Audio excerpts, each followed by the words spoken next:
What's up, team? Nsima, the Centaur Inyang here. Now, first off, last video, right?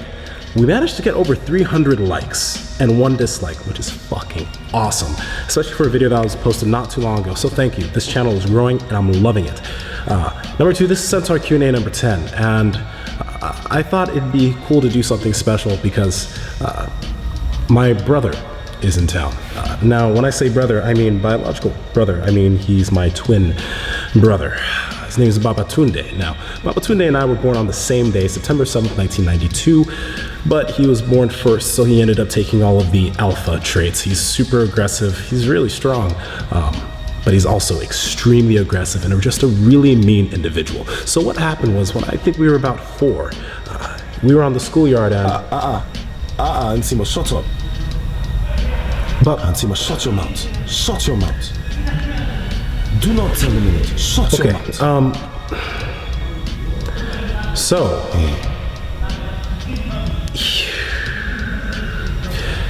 I'm gonna have Baba answer questions that I don't think I can answer.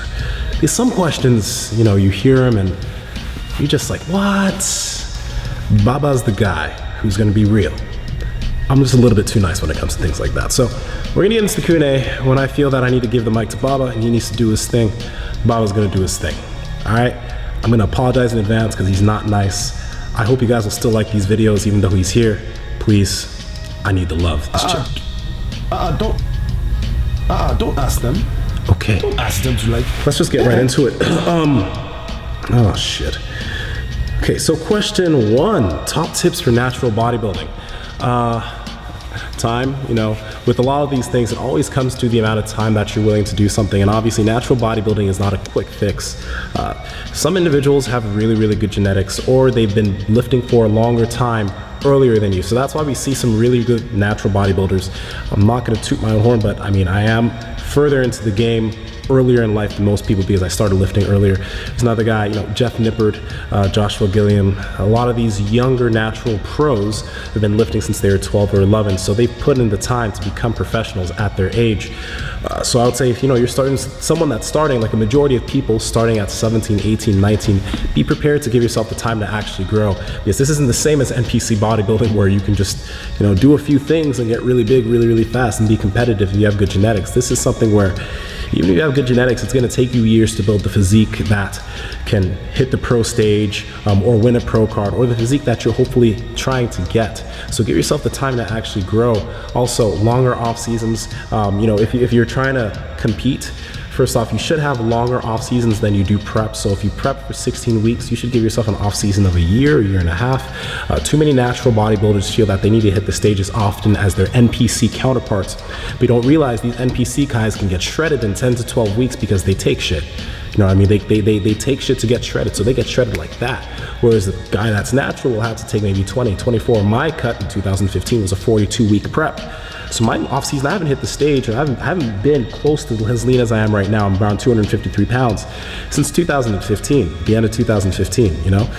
So give yourself the time, to grow in your off seasons, so longer off seasons, and give yourself the time to really prep for a show. This includes bikini athletes, figure athletes, physique athletes. All of you that are natural athletes need to give yourself majority of you, an upwards of 18 weeks to be able to prep and be able to be lean successfully for your show, because you're not taking drugs. Ideally, if you're natural, you're not taking drugs. And those are the biggest tips I can give you for natural bodybuilding. Next question. What has been my best movements for hamstring growth over the years? So for hamstring growth, I did a lot of your accessory seated hamstring curls. I really liked seated hamstring curls for my hamstring growth. I still now noticed the big difference when I started doing that for a lot of high volume. I started noticing even more growth when I started taking hip like strength seriously. So when I started doing more sumo deadlifting, I started noticing a lot of hamstring growth there, a lot of glute growth there, because it is a hip hinging movement. So I would say my go-tos would be, first off, the accessory for high volume seated hamstring curls, or if you don't have access to that, a prone hamstring curl, prone meaning on your stomach. And then the sumo deadlift. I mean, even though people wouldn't say it's a main hamstring movement, because the hamstrings do have a lot to do with the sumo deadlift, and because of the potential of volume that can be moved with the sumo deadlift, even though it's not directed directly into your hamstrings, it will cause you to have stronger hamstrings and stronger glutes, which will allow you to be able to move heavier weight in your smaller accessory movements, like your seated hamstring curl or like your prone hamstring curl. So those two together are great. A movement that I like the feeling of in my hamstring would be glute ham raises or GHRs. I really love how those movements feel in my hamstrings, how I can isolate my hamstrings, and how I can maybe add a banded component to that movement to add just a bit more resistance throughout the whole movement. They do take a little bit of hamstring strength, and they do take a lot of good technique to be able to do over time. So you do need to give yourself time to develop that movement, but I really like GHRs too. Next question.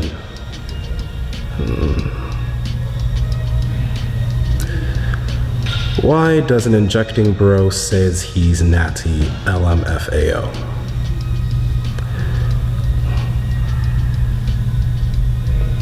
Okay, come on in.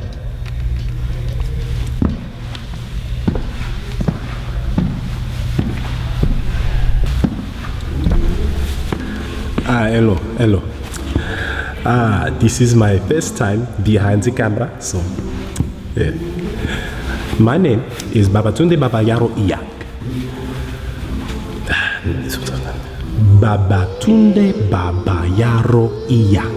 Babatunde Inyang. That is my name. Nsima told you a little bit about me and whatever, but we'll talk more about that on a later date. So what I want to do is answer questions that Nsima feels he cannot answer for no reason. I do not know. He just doesn't believe he can answer these questions. So we have our first one. We have our first question. Why does injecting bro says he's natty? Mfao. LMFAO. LMFAO. Or why does this cockroach say LMFA? Means laughing my fucking ass off. I see, my friend. Okay. Oh, he's not funny. Okay. So, my friend, I'll answer this question for you. So, in what I believe is that time is something you do not get back, my friend. Okay? The big thing here is my friend, you took the time. You went on your computer. You pressed on. You then go to YouTube. You type in my brother's name, the natty professor. You watch a little bit. And then you comment this trash. Injecting bro say he's natty. Okay. Oh, I see. So you think he's not,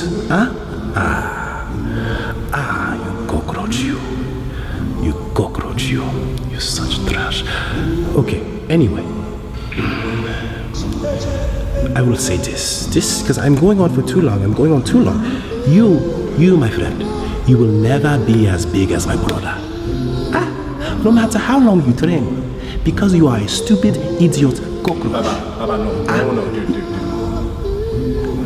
Dude, stop. Okay, you do your thing then, just go. Hey.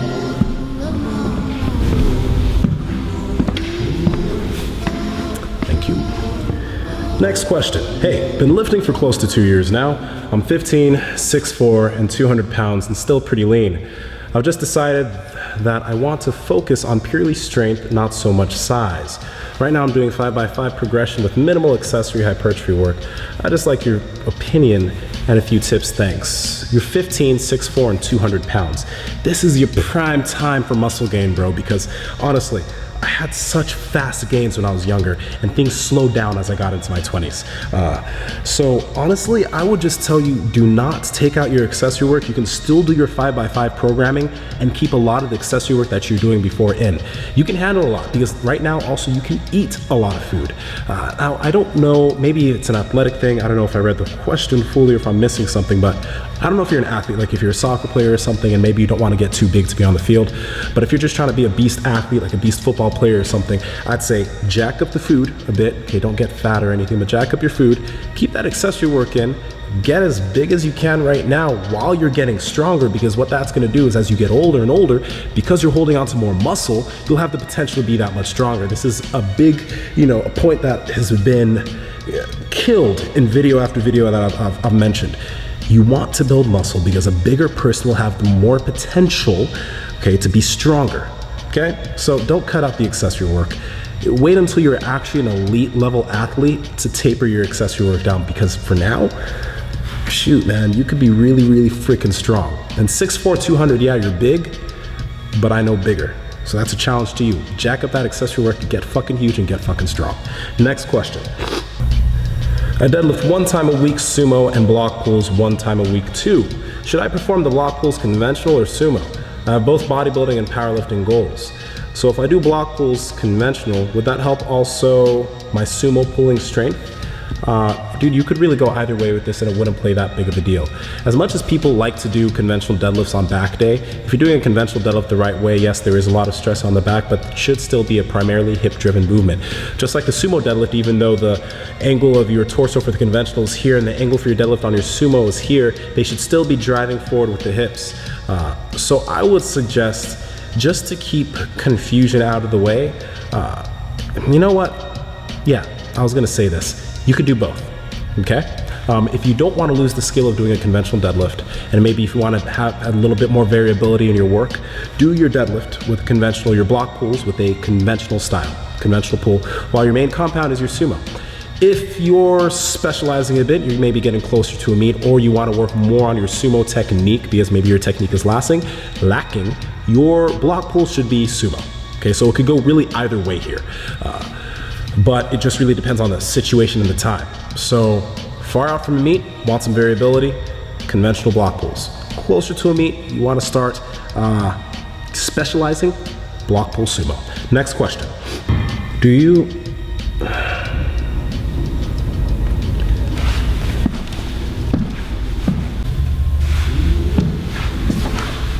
my brother, you should just answer this, eh? Okay. So, the question is, do you use condom or do you prefer Ra? Babatunde prefers Ra. Nsima, my brother, prefers protection. Because Nsima is a very, very safe man. Nsima has no children, but Babatunde has children all over Africa. And potentially he might have some in America now, but all over Africa. Yes. Because Babatunde believes that the main reason Babatunde is here is to pass on his genetic, his sperm, just pass it on. Make as many Babatundes as he can. That is why I'm here. Pass it on. But there is good and bad, yes, because Babatunde has no shame, okay? Babatunde has fire in his crotch. A good fire and a bad fire. You see, Babatunde itch sometimes, and this is not good itch. Babatunde has taken many drugs to try and rid of this, but nothing works. So I will end my story here. If you do not want to itch, fiery itch, use what is this thing? Condom. Use condom. But if you are like Babatunde and you want to spread your seed, have many Babatundes, many strong Babatundes. Raw. Okay.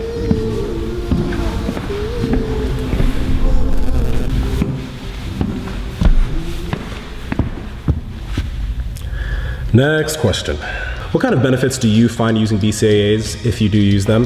How did you get your weight of 260 and were you higher weight and then cut? Okay, so yeah, I do use BCAAs currently because I do intermittent fasting, so I have long periods where I haven't eaten. It's currently 4:30, I still haven't eaten today, and I did Brazilian Jiu-Jitsu in the morning.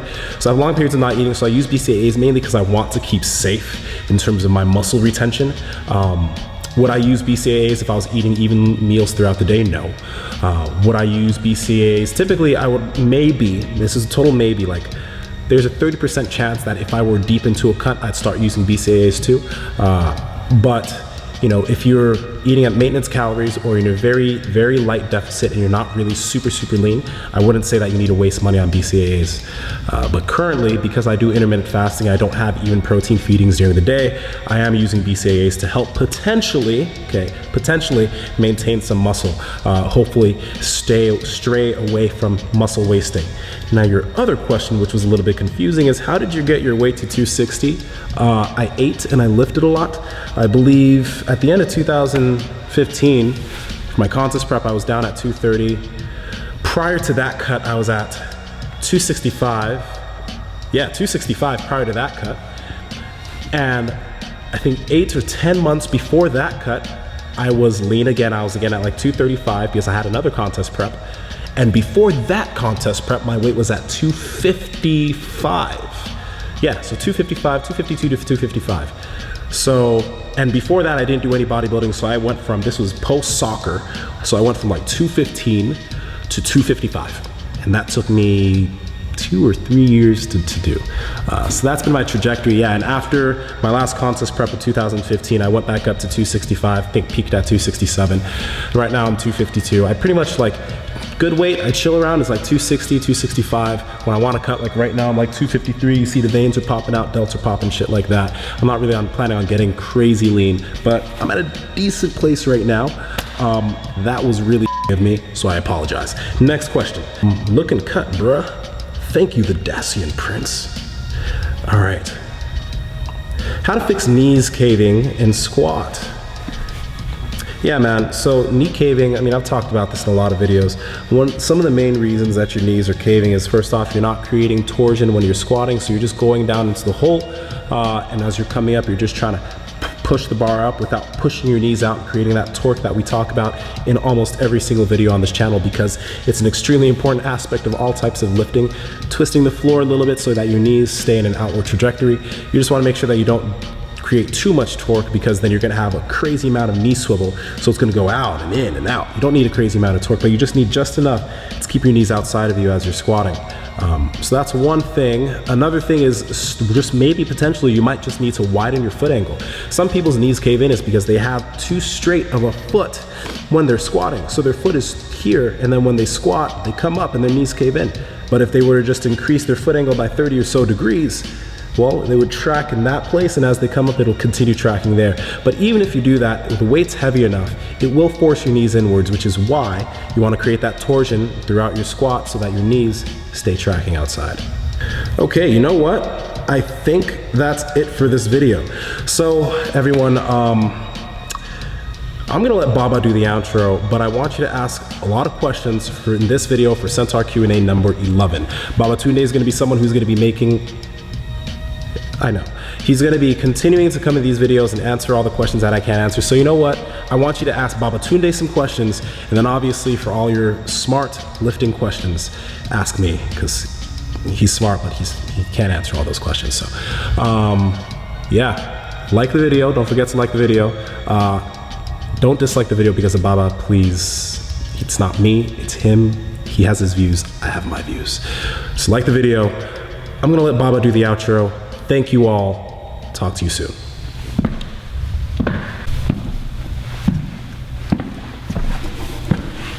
Okay, so let's Babatunde put some of his swagger on this. So this is Babatunde Babayaro Inyang, Babatunde Babayaro Inyang from Break the Back. You ask stupid, you know what? If you dislike this video, Babatunde will tell you Baba, to stop. shop. Don't. Please. Please like the video. Like it. Do not dislike it. Goodbye.